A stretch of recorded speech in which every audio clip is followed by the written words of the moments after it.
Hello, TikTok, and thank you for turning to the Home Fake Practice Casino. I am Brad. Please remember, these videos are for fun, entertainment, educational purposes only. Today is definitely educational. My wife said to me, she doesn't usually call me by my name, she said, "Hey babe, I don't think you've ever done a video about, for lack of a better phrase, like the rules at the table." And I'm not saying like calling another player a dumbass because he or she did something stupid. She was more implying like the hand signals and gestures, if you will.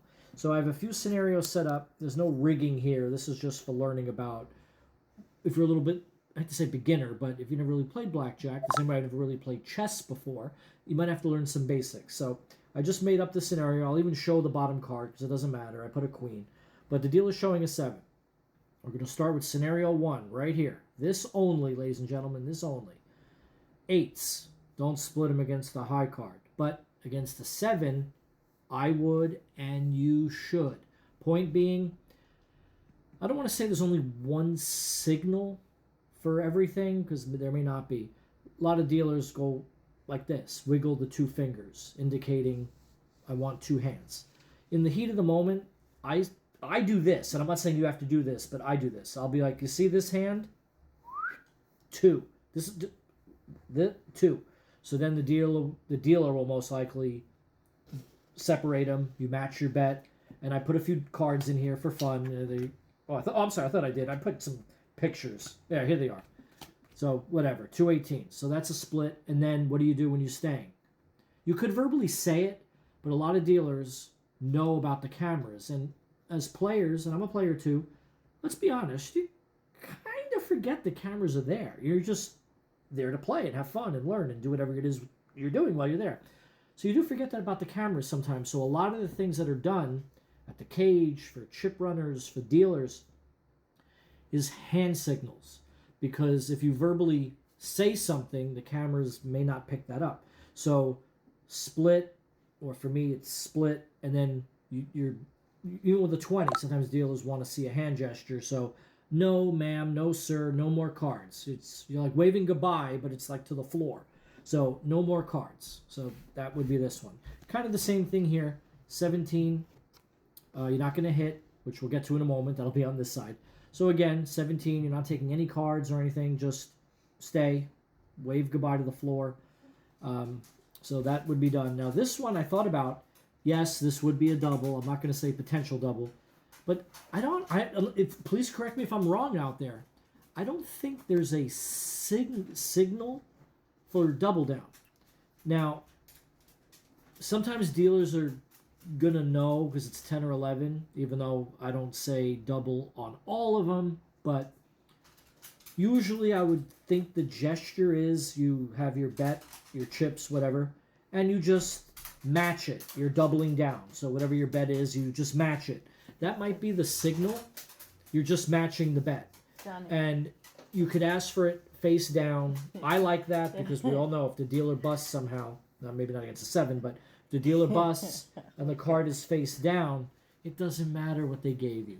So you could say I'm doubling. There's nothing wrong with that. But usually I think the signal is just taking your chips and matching the bet. Now I'm going to switch this just for a second.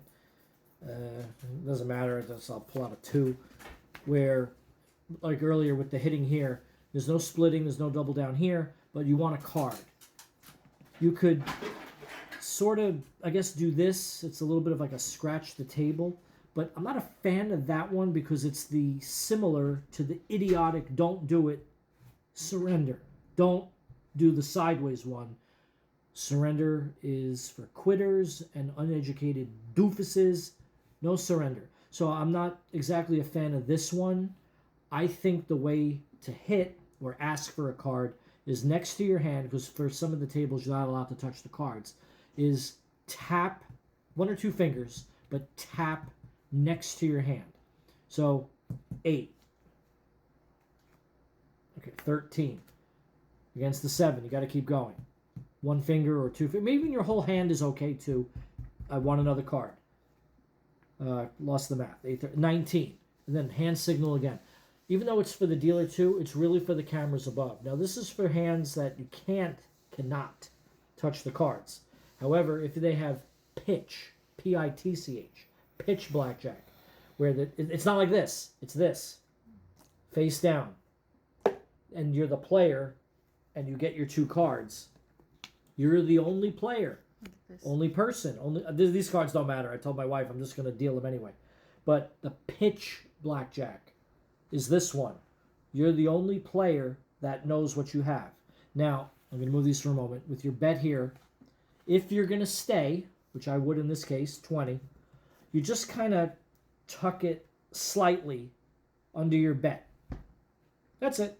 17, 18, 19. Or the truth is, if you have 15 against the 5, the bottom line is if you're staying and you're not taking a card and it's pitch blackjack. Only with the tossed one. Only with the tossed one to you. The other one, you're not supposed to touch the cards. Right. The other one, you don't even touch the cards. The it's all hand signals. This one's slightly different because you're touching the cards. So as long as you're staying, you put it under your bet. Okay, what you got there? I had 20, so I was going to stay. But let's pretend you had, real quick here, let's see. Okay, 15. You have 15. The dealer's showing a 10. Here's your bet, whatever. But you have 15. But you're the only one that knows.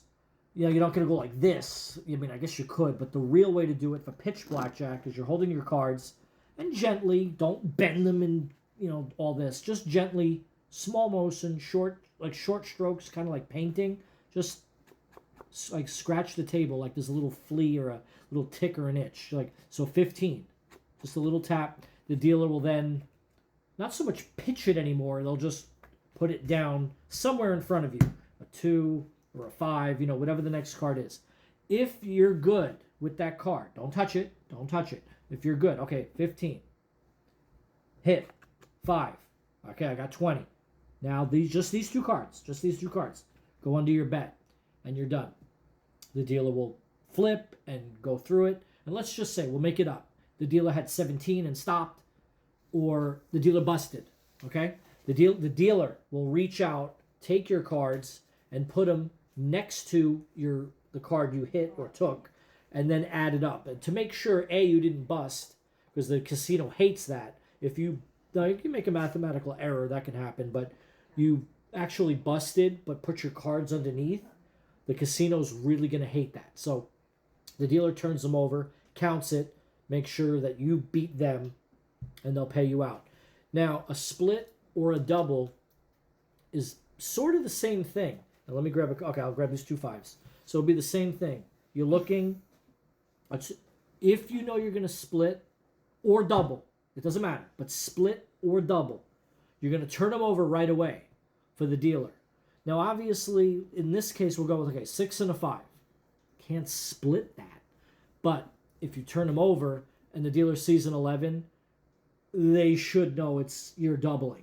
So you're turning them over, you match your bet, double down. The dealer will then extend out and put 1 card, preferably face down, right there.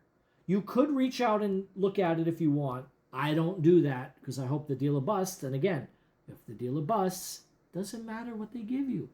Now, almost the same thing, if you had the 2 cards, and they were the same, flip it over. Now, the dealer, because obviously it was a 3 and a 3, you're not going to double down. 4, 4, you're not going to double down. 6, 6, you're not going to double down. 5s might be the only one, but the dealer might ask, are you splitting or are you doubling? So this is one scenario, you just got to be a little verbal with the dealer. I mean, you can still go like this, or like I do, like this, for 2 hands.